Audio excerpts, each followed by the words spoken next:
Hello and welcome to Workforce Wisdom. I'm your host, Christy Bray, Chief Strategy Officer at PracticeLink. This podcast focuses on the latest trends in healthcare recruitment while showcasing innovative strategies, success stories, and fresh perspectives affecting the healthcare workforce. These episodes will lead to in-depth, thoughtful discussions with recognized industry-leading healthcare professionals exploring the challenges of healthcare recruitment and beyond. Whether you're an experienced recruitment professional or just starting out, this podcast aims to help you discover how experts are reshaping the industry, leveraging technology, and fostering inclusive hiring practices. The title of today's episode is Workforce Wisdom, Beyond Day One, Redefining Provider Onboarding with Donna Ecclestone. Welcome, Donna. Thanks for having me. Absolutely. Donna Ecclestone, CPRP, is a recognized leader in physician and APP onboarding and retention with over 25 years of experience in healthcare recruitment. She spent 12 years in medical staff recruitment before launching and leading Duke Health's provider integration program for 13 years, earning Joint Commission recognition in 2016. Donna co-developed AAPPR's onboarding and retention certificate program and played a key role in shaping our industry standards. As the founder of Ecclestone Onboarding, she helps healthcare organizations build, refine, and modernize onboarding programs to enhance provider retention and engagement. Donna also serves as an advisory board member for Intuitive Search Partners and holds a bachelor's in marketing from Slippery Rock University.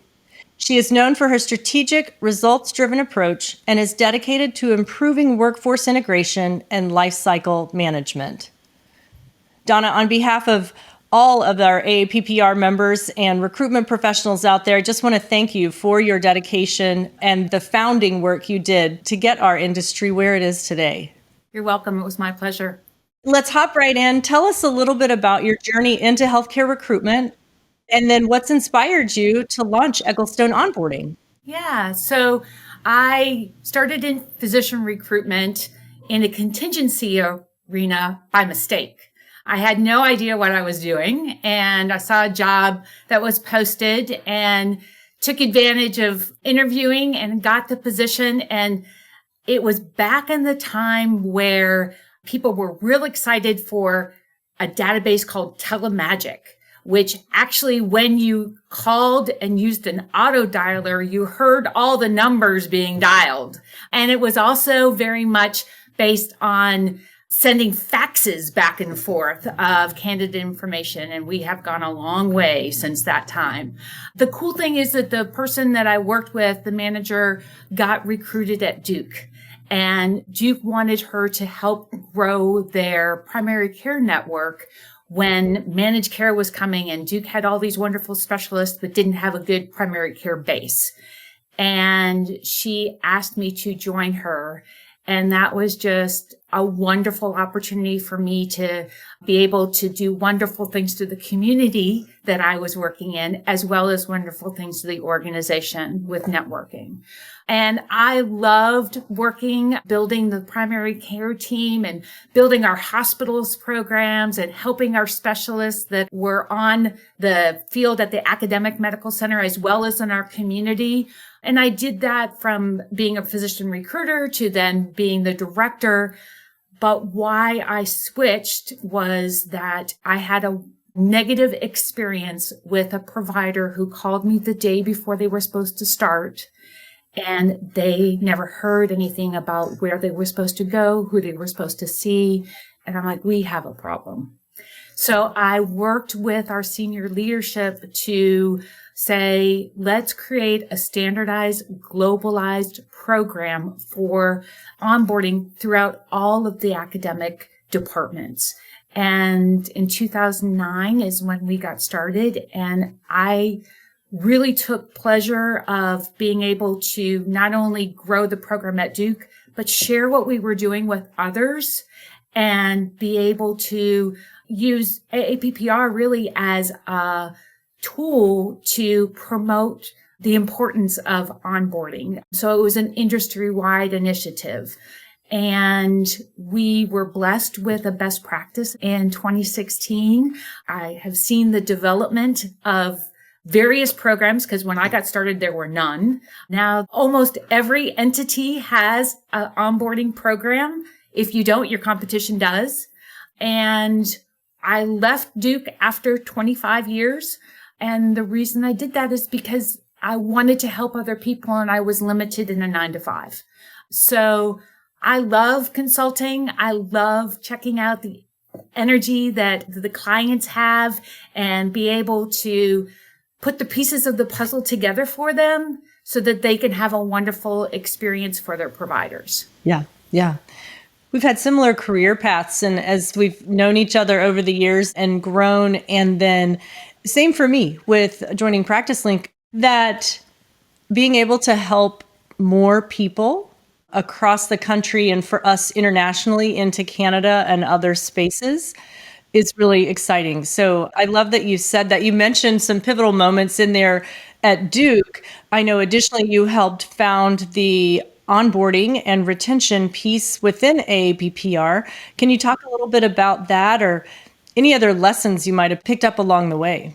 I was just happy to get involved in AAPPR. And one of the things I noticed as I was working on onboarding is that their certificate program focused on orientation, but not onboarding. And there is a significant difference. So orientation is part of onboarding, but onboarding is part of your retention strategy. So I helped launch their onboarding module for their fellowship program, which is now CPRP. I helped form the initial time it was called a chapter, but now it's called a special interest group, or which is onboarding and retention. And that has over, I think, 1,000 members. So people can chat with people that have been there, done that. And it's not reinventing the wheel. And I think my proudest moment was being able to work with Terry Christensen, who worked prior at Cleveland Clinic, and create the 2-day onboarding and retention certificate program. And that has now had about 150 plus people go through the training. And the cool thing of that, and I think the awe moment for me, was the first time that we had it, which was during COVID, and it was in person and everybody had masks on.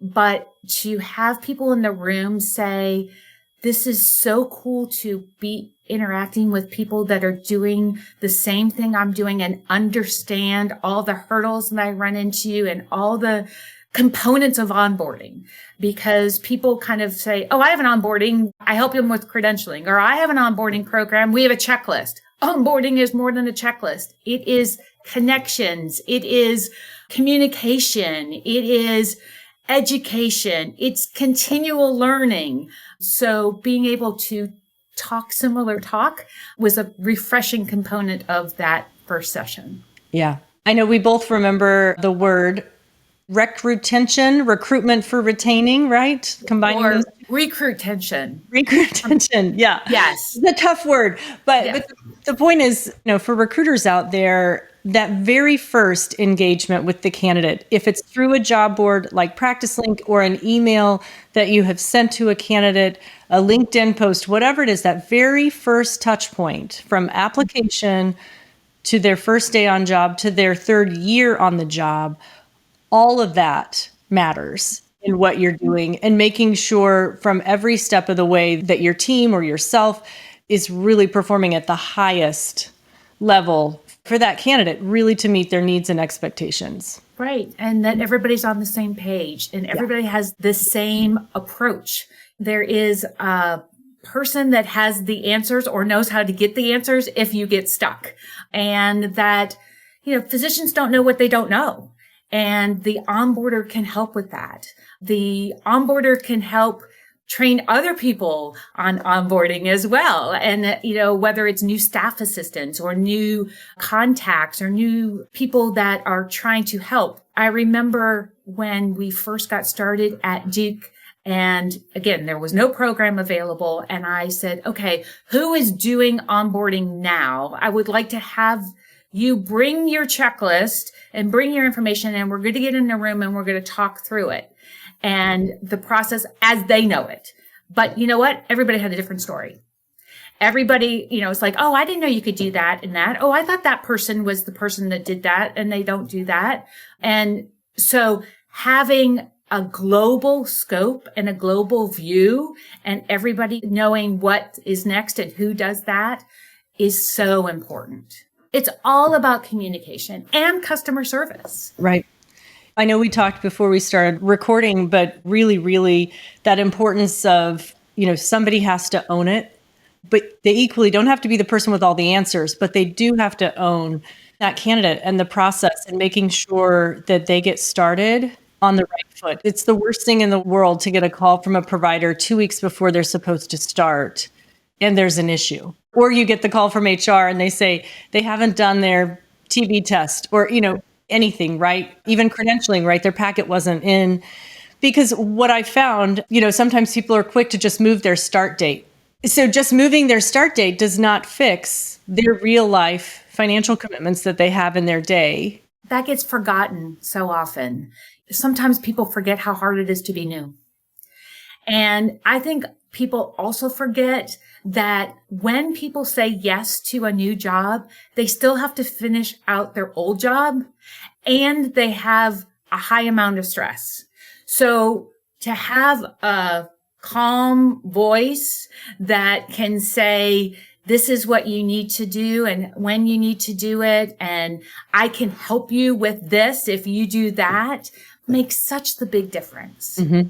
Yeah, I think those active touch base moments, if it's a quick text or an email, however the provider wants that communication, are vital. So we've kind of talked in general about some common mistakes, or they're like, top worst 3, just the worst. I mean, I know moving a start date for me, probably number 1, because just the cascade of that, patient's not getting care, the provider doesn't get a paycheck, that's the first one for me. But after that, in terms of those mistakes, and then explain to folks what that really means in the day-to-day outcome of that new candidate that you brought in. Yes. So going back to moving a start date, people are dependent on a paycheck. People have said yes to a certain start date, and now they feel like, okay, this is the major milestone that we all set, and it's not being met. What else am I going to be upset about or frustrated about, etc., with this new association that I have? And I think people forget too that they're still getting solicitations for other jobs when they said yes to yours. And the other thing is people talk. So they may be coming out of residency fellowship, say that they joined X and so excited, and talking to their colleagues and then say, oh, they had to change my start date. That doesn't set well. And those conversations can go into different audiences, and that can affect your recruitment efforts. Another thing that people forget, or a frustration for me, is that they may have one person managing the process on an Excel spreadsheet. Onboarding is a team effort. So if you don't have people engaged in the process, or they don't know the process, or don't know where that person is in the process, and you have the person who controls the process using an Excel spreadsheet, how are people going to know what's going on? And you know what? CEOs love data. So how do you do a lot of, oh, we only have 10% more to do for this provider or whatever, when only one person holds that data? And what we did at Duke, we created an online checklist that everybody was engaged and responsible for, and then we held them accountable. I think another mistake is that people will create a checklist and forget about adding how to do the item that it needs to be done. Just say, oh, get your credentialing done, or, go get a badge, but how to do that, what process is needed, etc. And then not assign that to a person to do to ensure that it's done. Because, and I am guilty of this as well, when I created our first checklist, I said, here are the things, go do them.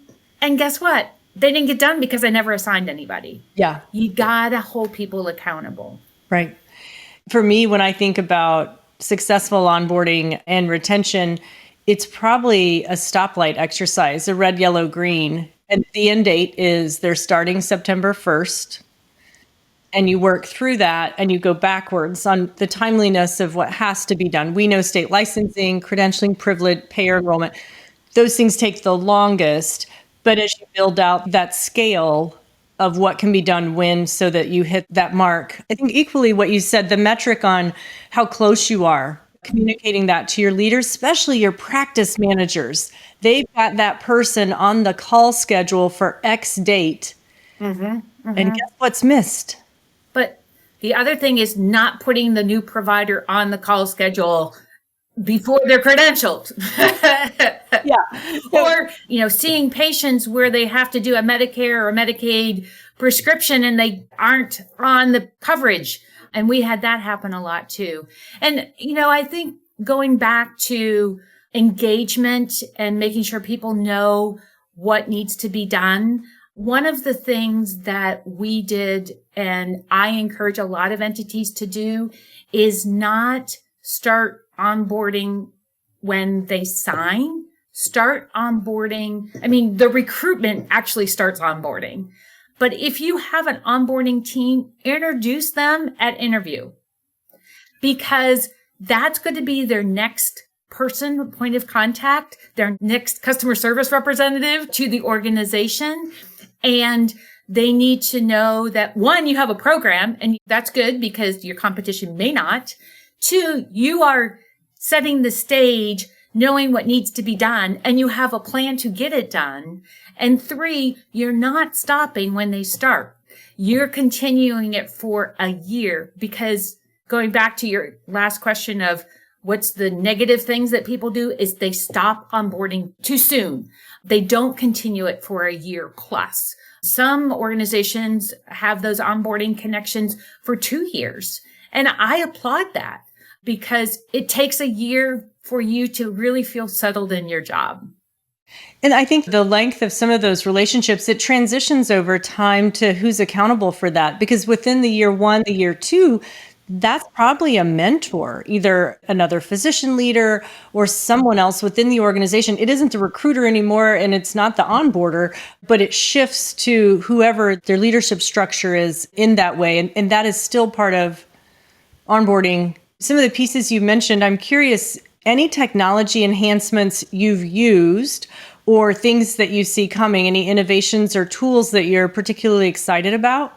Well, when I started, there wasn't anything. So I love that vendors, even PracticeLink, which I love, is taking the onboarding initiatives and putting them in platforms. So, a lot of EMRs now have an onboarding component, which is great.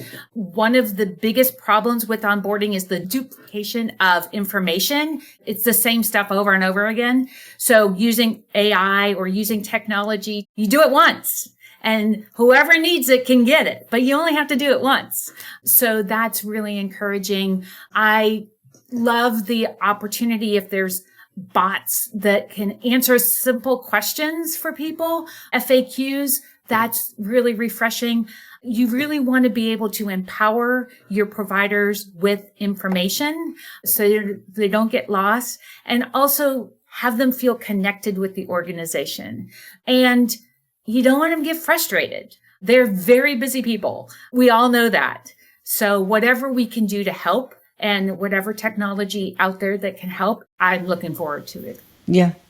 I think going back to one of the pieces you mentioned about folks you have during the interview process. So candidates on site, these are the people they're meeting. Yes to onboarding.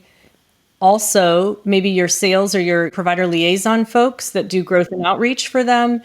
Equally, your marketing team. Whatever that looks like for your organization, but it just shows your commitment to that candidate's success from the very beginning. I think those are key folks that we missed mentioning earlier.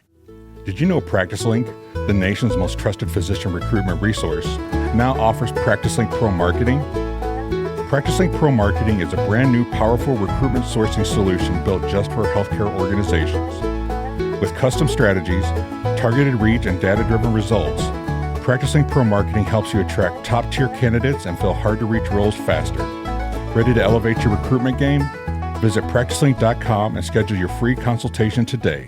Okay, jumping back to the technology, we struggled in several organizations to create that single funnel flow of information that whoever needed it could access it. So I'm thinking the medical staff office, HR, probably marketing. How were you able to do that where folks didn't feel like this is my information, I have to guard and protect it, Right. and I'm not going to share it across department lines? Right. So it really depends on what information you are talking about, because I think that a lot of systems struggle with being able to work with their credentialing department, which is key. That is one thing that I would advocate, is have a great relationship with your medical staff office and your credentialing office. And I was very lucky to do that and have a wonderful relationship. We had monthly meetings on an onboarding committee, and the people from credentialing were on those calls with us.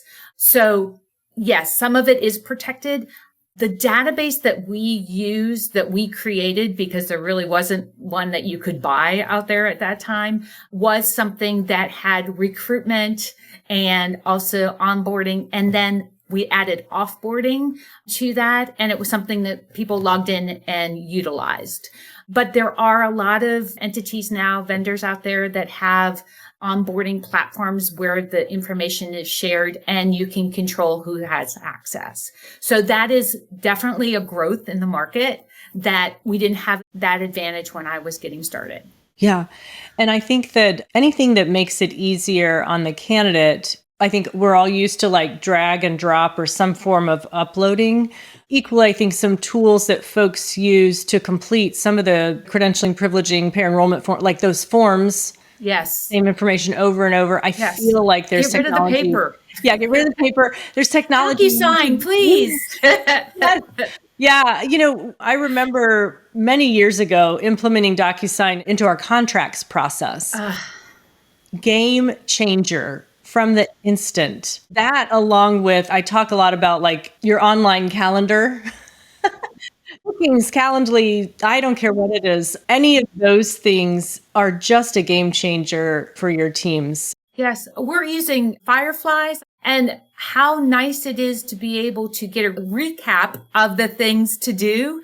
And, I would encourage to have those tools available when you're having those conversations with the physician, because then you have, oh, yes, we agreed to here. These are the things you need to do. Make technology work for you versus getting frustrated with technology. No, I think that's great advice. And I think folks are looking for those types of tools. I mean, obviously, there's AI out there in everything, but reach out. You can reach out to Donna, obviously, through the OR channel on APPR. But those are amazing conversations to have. What are you using? What technology are you leveraging? How is it integrated to your ATS, which is really important when you're looking for the milestones in that data. And, the CEOs love the dashboards. They do. Let's move on. We're going to talk a little bit about retention. So tell us, in your opinion, how does effective onboarding contribute to that long-term provider satisfaction, overall culture, all the things that come from you have a happy, satisfied, productive provider? Right. So you need to get a starting point. So at Duke, we were able to take a survey before we got started in our program and ask, how was your credentialing experience? How was this experience? How was that experience? And say, okay, that's where we start. Where do we want to go year 1, year 2, year 3, as far as satisfaction? So I am proud to report that we increased their satisfaction all the time that I was at Duke, but you need to have a starting point. The other thing is onboarding is not meant to be a fire hose of information. And I think organizations tend to be like, here's all you need to know. Bye. Because, you can only retain so much.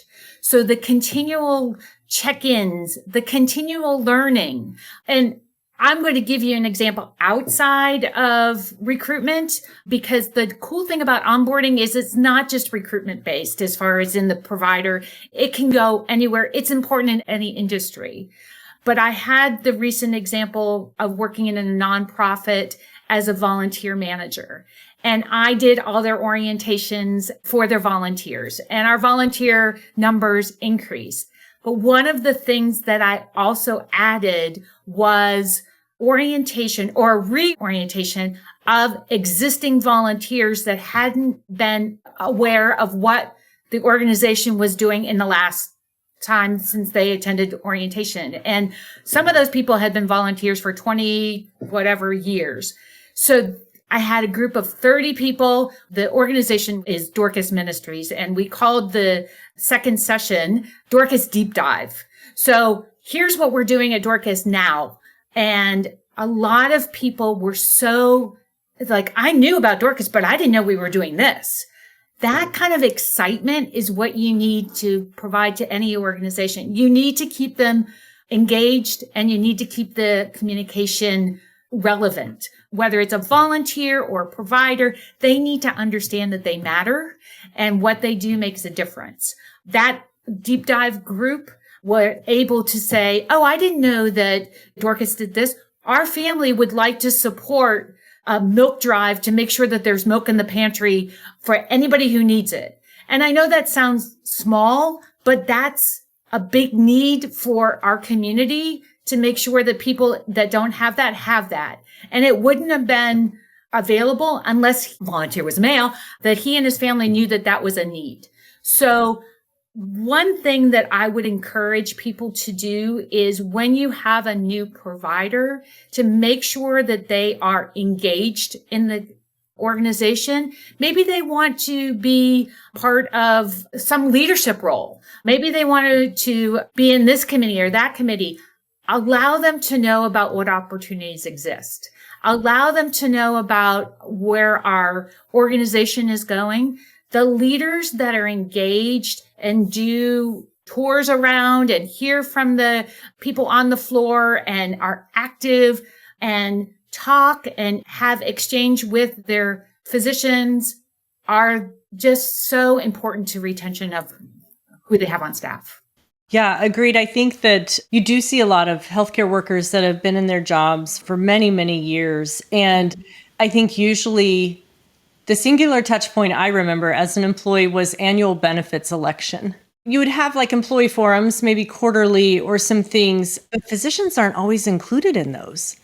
Staff usually stay fairly aware. Hey, we're building a new hospital, a new tower, some things like that. But you will miss the physician component if you don't have that within your medical group or, whatever that looks like within your organization. So that's really great feedback, is just to over communicate some of that message and then retrain them. Because, you change CEOs all the time.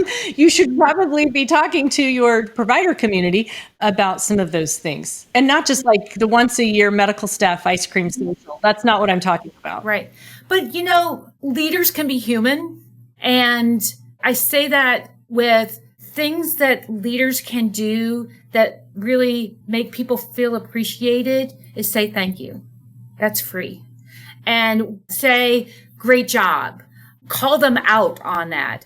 Anniversary cards, birthday cards, acknowledgments, not just on Doctor's Day, those kind of things. And those leaders are the ones that have a staff that stay. And I think that it will help with, my next question was really about high turnover despite, really good recruitment efforts. And I know I've had that in a couple of markets where I've led, and there's nothing more frustrating to the recruiter. They're hitting their targets on recruitment goals, but people are leaving faster than you're able to bring them in. Any other nuggets or key advice on that from a recruiter side when they're looking at that continually year over year?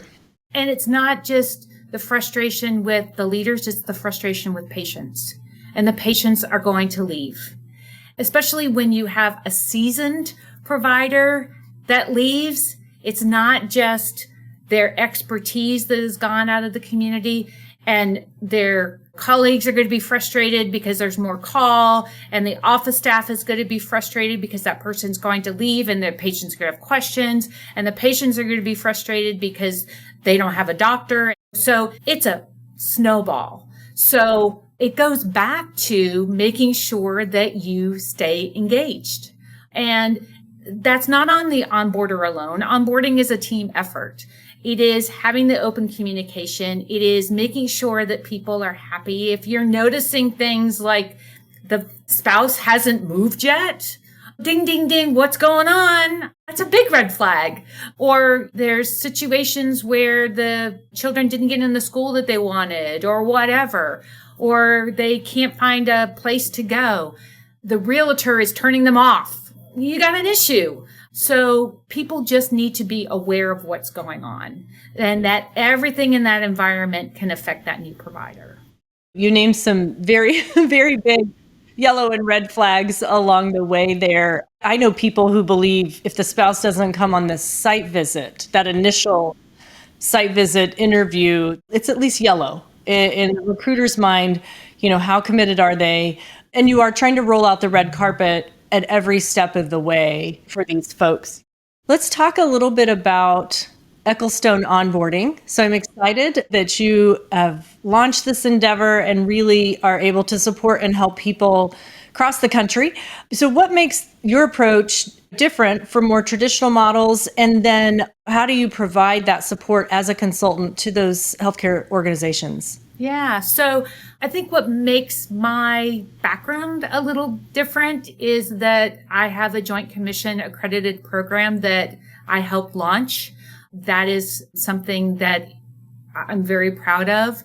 And my experience in the industry with all the training that I have done with others. But what I like to do is really be vested in their program, i.e., it's definitely about education. We want to educate, we want to empower, and we want to execute. So people don't know what they don't know. And people might think that they have a program, but they also okay, these pieces of the puzzle aren't fitting. How can we make that a smoother puzzle piece and put that all together so it's a smooth pathway for the provider? And you know me, I'm very much an enthusiastic presenter. I'm going to get you going. I'm going to get you motivated. I'm going to get you thinking. And I really respect the organizations that provide the opportunity for their staff to learn. Again, retention, because I think that if you don't pause and say, I have a problem and we need to work together to fix this, then you're going to have a continuation of that same problem and you're going to have the turnover. And luckily, the clients that I have had have embraced the opportunity to learn, to refine, whether it is they've updated their website so they have a better impression of the organization online for their providers. They have updated their checklist. And this client in particular I'm referencing had 8 locations and they were all doing it differently. So they all have a standard location. If you're joining the organization, no matter what location, you are following a standard process. And they have taken what I taught them and grown it. So that makes me happy.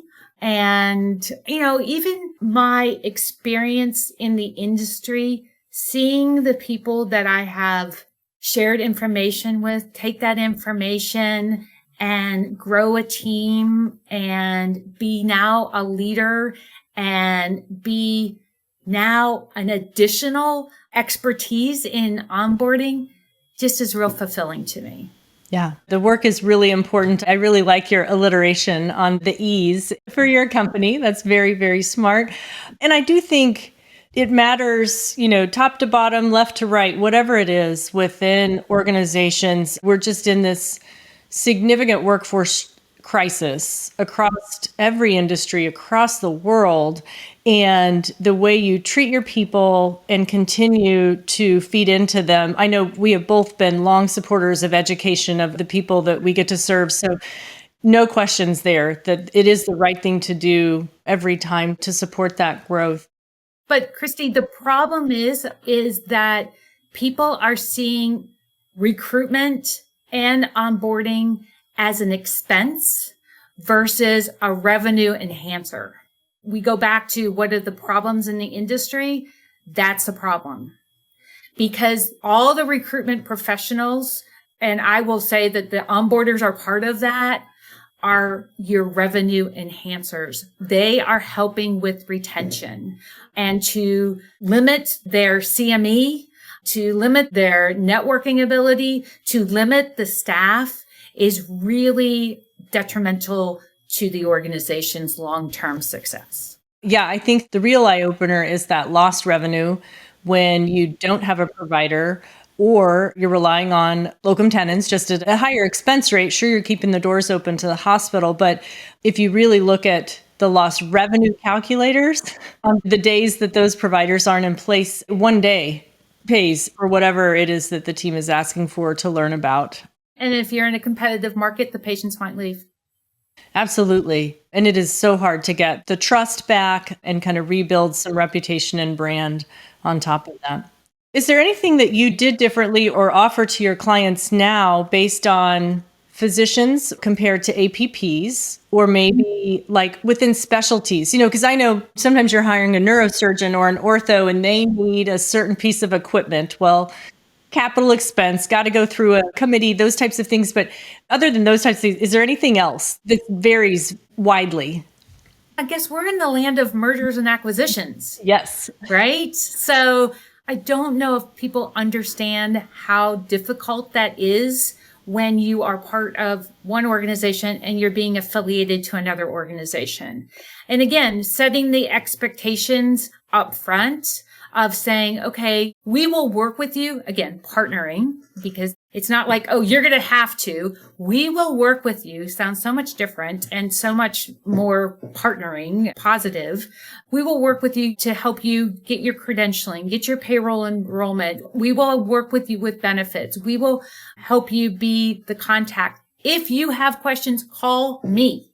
Because when you are doing mergers and acquisitions, change is hard. And I think that sometimes leaders say, oh, they'll just come on in, no problem. And then they say that, but they're not the one that's doing all the work. And then the people that are doing all the work have the people that are coming into the organization. But what about this? What about that? What about this? And they're nervous. It's a big change for them. So being able to be patient, being able to adapt, and going back to your question, onboarding is not just one checklist is going to work for every role. If you have a leader, you have different onboarding tasks that need to be done. If you are a neurosurgeon, yes, there's additional tasks that need to be done. If you are in a merger and acquisition, there are different tasks that need to be done. So the quote canned onboarding checklist need to be adapted to those different situations. And you were mentioning about the difference between physicians and PAs and nurse practitioners and others. We had two separate orientations. Regulations are different. Compliance is different. What they are allowed to do are different. So we had those two orientations and had different messages for those groups. You can come up with a core, and it could be 10 or it could be 20 that every employee needs. And then the rest become add-ons based on their role. And I think equally you pointed out about leaders. Executive recruitment is a difficult and huge task. You're getting just as many executives retire as you're seeing from other industries. And I think that if you're not growing some of your own to really help them understand the culture and the people, and it's super hard. It's not tangible stuff. It isn't doing an appendectomy. It's a lot harder in some ways to teach those skills for folks coming in, new directors and new leaders. So I would advocate that those people deserve even more high touch if you're recruiting for those roles. You hit the nail on the head with culture is the hardest thing to share in an organization with onboarding. And the onboarder can do that, but that's where mentors come in, and leaders probably have to have multiple mentors. I think there is a question of, do you call them buddies? Do you call them mentors? Do you call them what? But those roles need to be also defined. You can have some ones that are more like pals, but here's the expectation of the role. I remember when I had a new leader join, and one of the questions was, do I have to wear my white coat in my meetings? And I didn't know that, but that's part of the culture. Do the senior leadership wear your white coat in meetings, or are they allowed to be comfortable? But those kind of things need to have special guidance.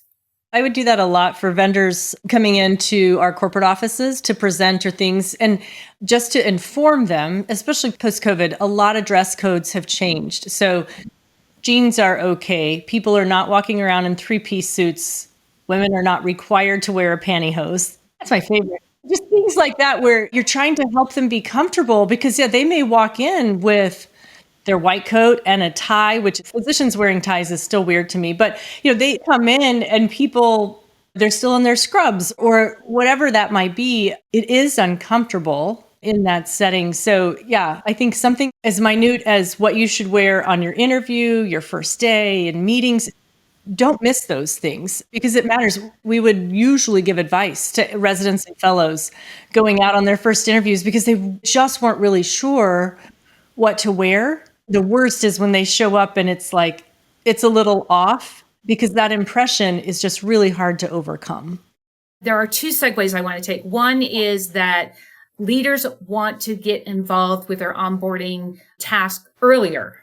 And it might be that a leader is in charge of a certain program as well as clinic, but their clinic may be taking a backseat to getting to know their staff, getting to know the organization, et cetera. And you need to expect that. The schedulers will be like, oh, new Dr. Whatever's coming. He's the new division chief. And they're going to be wanting to put patients in. But no, you don't do that.